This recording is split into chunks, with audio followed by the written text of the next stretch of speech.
Hey friends, right out here it is May 3rd. Tomorrow's May 4th.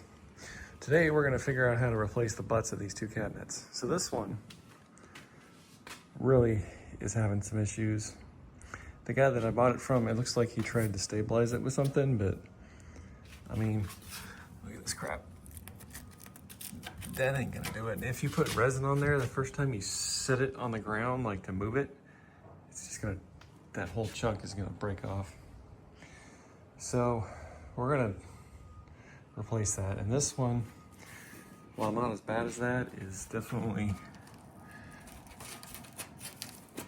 I've been sanding stuff, disintegrating here, there, and everywhere. I don't know why they had to use the freaking particle board on the butt. Good Lord. And also,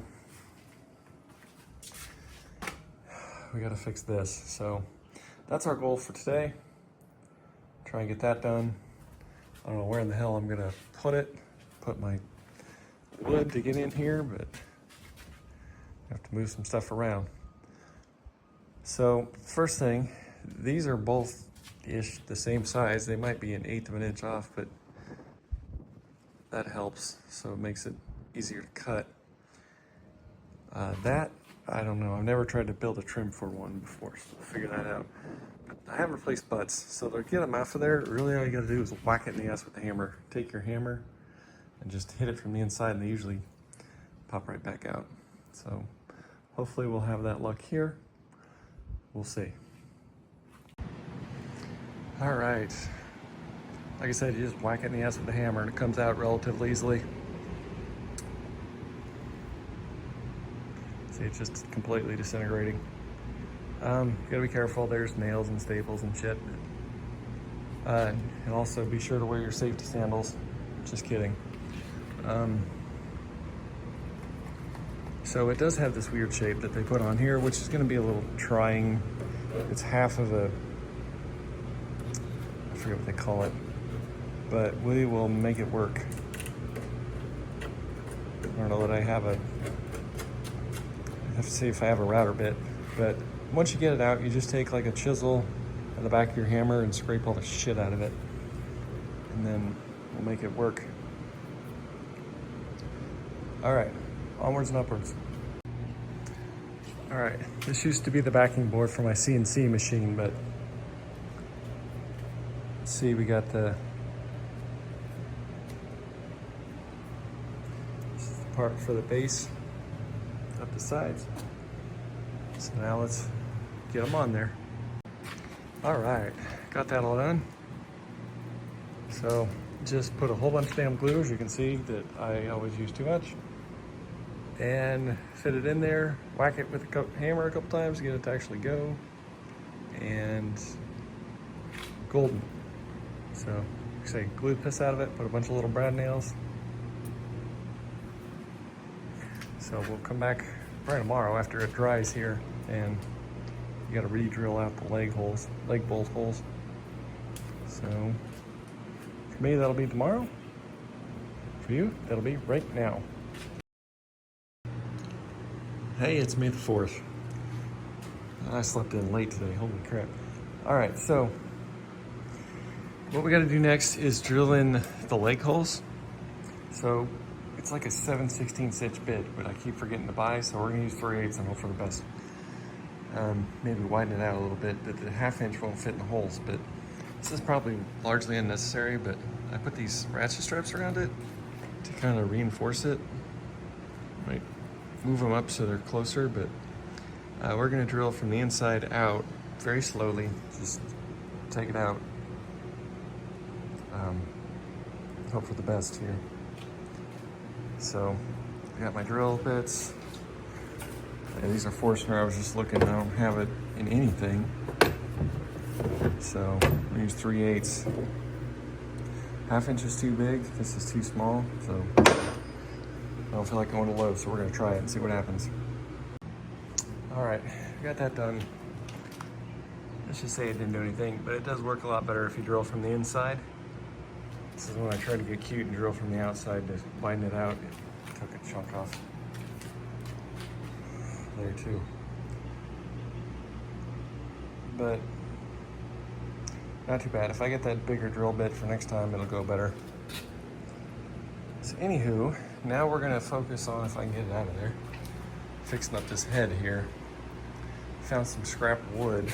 Ooh, it's falling out of the damn garage. That should be okay to use for this. So it's big enough to do the side, and this can do the top here.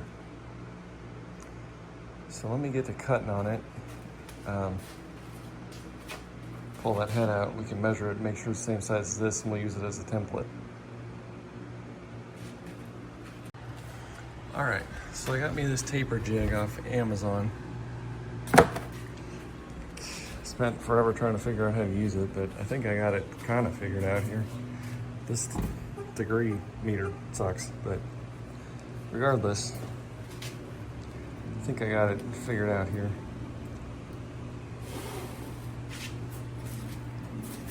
So,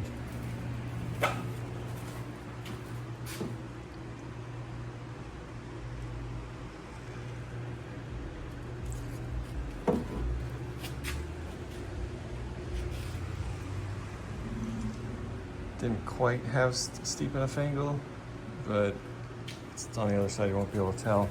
So I'm gonna sand it down a little bit so that these burn marks don't telegraph through the paint.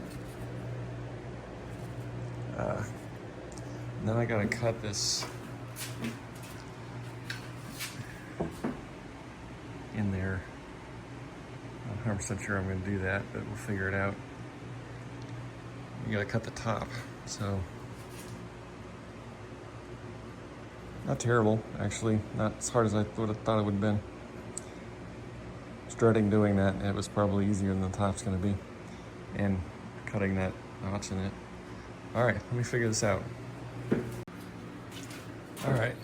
Well, that other one's not sitting on the ground, but not terrible.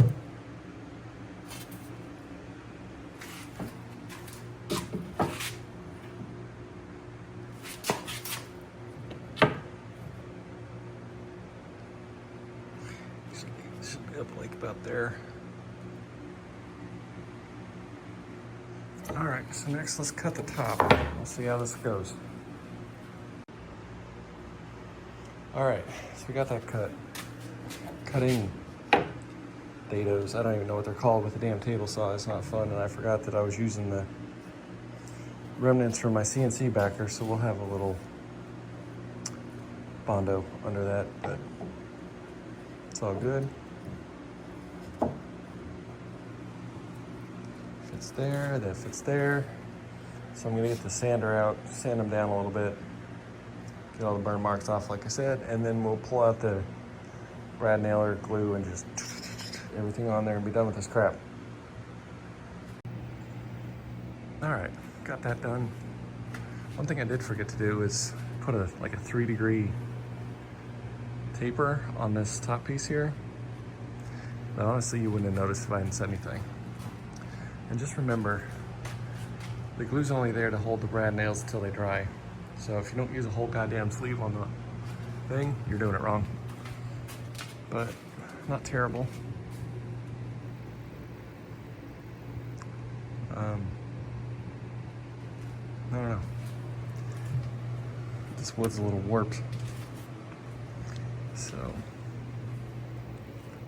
it's all right. Once it dries, I gotta get a flush cut bit on the router. I'll run it along here, along that side, and probably along the bottom. Maybe. It's close enough. I don't know, I may leave it. We'll see what I feel like doing. If I feel like getting another freaking tool out, but yeah, so that's how you do it. You could also, if you don't have that taper jig, I've done it before with a jigsaw. That's the word I'm looking for. Honestly, looking at it, the jigsaw is probably just as good. It feels straighter than it looks. It kind of bowed a little bit when the pressure was released on the plies. So, next time we'll do something else. Probably more freaking gluing and cabinet work, so let me know if you know a better way to do this crap, so keep it real, and we'll see you next time. Thanks for watching.